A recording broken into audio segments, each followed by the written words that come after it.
Guys, I found the boss entrance. Alright guys, let's lock in. I don't want to lose any of my souls.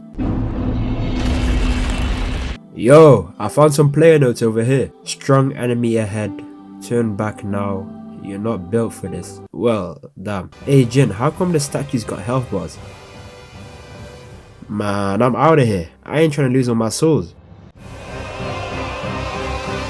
Oh nah, he got one hit. I told you to wear lighter armor so he could fire. Solo leveling is finally out and the first episode has some solid potential. I'm gonna be completely honest. I originally thought that this anime was gonna flop because of the amount of hype it had. Like, I'm not even joking.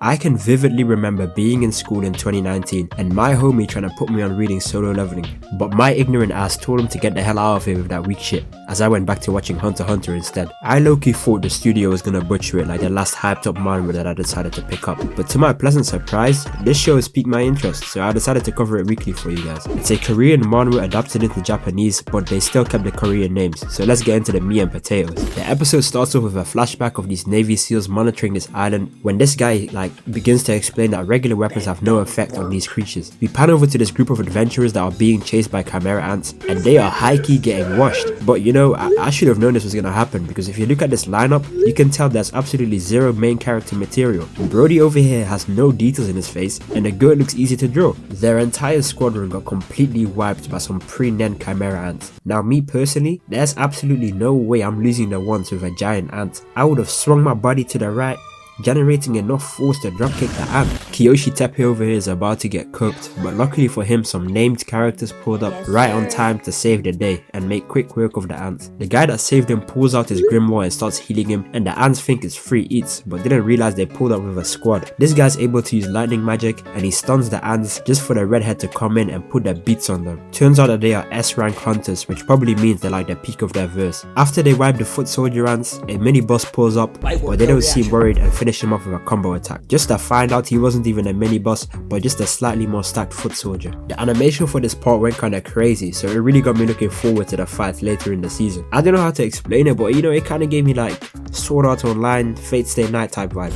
You spin over to a bunch of NPCs being led by someone who they're calling the Guildmaster. This Guildmaster is a fire wielder and ends up one-shotting all of the base ants as he sends a bunch of low-level NPCs to fight the soldier ants. We get a lore update on the world and turns out around 10 years ago there was this tree called the Ur Tree that was given life through the power of the Elden Ray. Wait, my bad, that's the wrong script. Around 10 years ago, a number of gates spawned in linking this world to an alternate dimension. In said alternate dimension, there were all sorts of magical creatures who were impervious to regular weapons. However, some people also awakened the ability to combat these creatures and those people are known as hunters. Based on the amount of magical power you have, hunters are ranked from S to E. But the catch is that once you've awakened your magical power, you cannot improve, no matter how hard you work. I mean, I kinda like the way this is set up. If you've been subbed to the channel for a while, you already know that, you know, I'm a sucker for the weak MC becomes strong through hard work anime trope. And I can see something similar being set up here. Deku and Asta are great examples. I do prefer Asta though because, you know, at least Asta was really putting in the work before he even got his grimoire. But Deku, you know, he was low-key not doing anything to improve his chances until he got like all for one. We finally got to meet our main character, Jin Woo. And turns out this guy has a built-up reputation for being the weakest hunter, and whenever he gets called up for a mission, it means that it's going to be easy work. Hey, who's that? You don't know him? That's Lil Woo. He's the weakest hunter I know. So you already know that if he decided to give him this job, it's about to be free eats. Oh yeah? Say less. Whenever these dungeons spawn in, the government calls in hunters to kill the monsters and bring back the loot, you know, as they get compensated with money. Being a hunter is basically just like having a normal job. Jin Woo looks kinda weak, you know, scrawny, no frame, no V-shape. He could have at least been in the gym to increase his human strength or something. If I was him and I had weak magical power, I'd be in the gym every day. I'd learn like 50 different martial arts or something. Gotta play the cards you're given, you know? That's just the name of the game. Despite being the weakest hunter, he's still got that W Riz, cause he bagged that body. She seems to be the classic tsundere type, but at least Song isn't one of them annoying characters that is afraid of, you know, talking to women and keeps getting flustered. They enter the dungeon and Jin Woo only has a little pocket knife with not much magical power because he's poor. But you can't tell me the way they entered this dungeon wasn't just like entering a boss fight in Dark Souls or Elden Ring. Look at it side by side. We spin back to the chairman as he gives us another lore update on the world. He basically says that dungeons are getting more and more dangerous, but the higher ups still want to farm the loot from the dungeons. because the resources that the demons drop once slain could be turned into a renewable and environment friendly power source. But as he says that, we transition back to Jin Woo, who managed to pick up one of these pieces, and I don't want to say I'm Sherlock Holmes, but I'm pretty sure that that's what's going to give him the power boost he needs later in the season. That's just a little prediction from me. Sadly, he can't even enjoy his earnings because he gets snuck by a level 1 goblin. Jin tries to fight back, but his little butter knife breaks on the ribcage of the goblin, and he almost gets turned into a Donut Clan member. Jin Woo gets saved by the big guy from earlier, who one-shots the demon with his great axe. Turns out his girl is a healer, and he begins healing him as he watches his comrades fight while he's on the floor. Song Jin Woo was really putting up stats comparable to Tony Schnell. His party ends up slaying the minibus and collecting the loot, but this guy ends up finding a whole new area. I'm currently playing through Dark Souls 1, and let me tell you right now, if you find some hidden door or some new area, just know shit is not sweet on the other side. They end up taking a vote to decide whether they will enter the cave or not, and a nigga like me would have took my reward and gone back to the surface. The fuck you think I look like, Indiana Jones? I ain't exploring no type of catacombs beyond my pay grade. The vote is held even at 6 against 6, and the final vote goes to Song Jin Woo. He should have just turned his ass back around and went home, but we find out that his dad is missing, his mother is in the hospital, and he also has a little sister to take care of. So he decides to go into the dungeon with the hopes of finding more loot that he can sell for money. And you know what?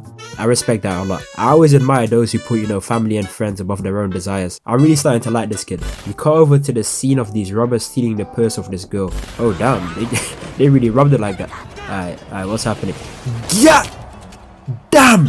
I ain't no milkman, but I might make an exception tonight. Turns out this is an S rank hunter similar to the ones that we saw earlier in the episode. We finally get back to Jin and his party as they are walking through the dungeon. They pull up to the boss arena door, and it's like 20 feet tall. Now, my nigga senses would have started tingling right here, cause there is no way I'm seeing this big ass door made for the Greek gods themselves and actually entering it. Whatever is on the other side is going to be the size of the Statue of Liberty, but this is anime, so they decided to go in anyway. We cut back to a video of the chairman that's being shown to the new hunters, and he specifically makes it clear that dungeons are vastly unknown and you cannot get cocky and let your guard down if you want to survive. After they showed us that video, I already knew it was over for these guys. They enter the dungeon and find these giant statues. One of the party members found some ancient scripts that said, "First, revere God. Second, praise God. Third, prove your faith to God. Those who do not follow these laws will not leave alive." While reading this, Jin Woo's girl says that she saw the statue's eyes move, and just as they finish reading the patch notes, the door shuts behind them. I'm not gonna lie, they're cooked. They done activated the final boss battle. This is the equivalent to loading up Breath of the Wild and running straight to Ganon's castle with like a stick and 6 apples. Man, these niggas not paying me enough for this shit. I'm out. Well, too little, too late, because as he tries to leave, he gets sliced by the Black Knight guarding the door. Everyone realized they are absolutely cooked. Jin Woo's girl is hiding behind Jin like Jin is gonna do something. Jin just got washed by a level 1 goblin. He's not gonna do anything for you. How about you come and stand with a real man like me? I'll take care of these guys, no problem. I just gotta lock on and dodge roll. Simple. Jin goes into a flashback and explains that because he's so weak, he's gained the skill of being able to survive bad situations because the big statue literally uses fire eyes and eviscerates half the party. But Jin managed to save his girl and jump out the way. And that's how they end the episode. Not gonna lie, this was very enjoyable. The pacing was great, the animation was fire, and all in all the plot was, intriguing. I definitely look forward to the next episode, but for now, I'll rate this episode like a solid 7 out of 10. If you enjoyed the video, make sure to subscribe and join the community. You can also watch another one of my videos right here. Peace!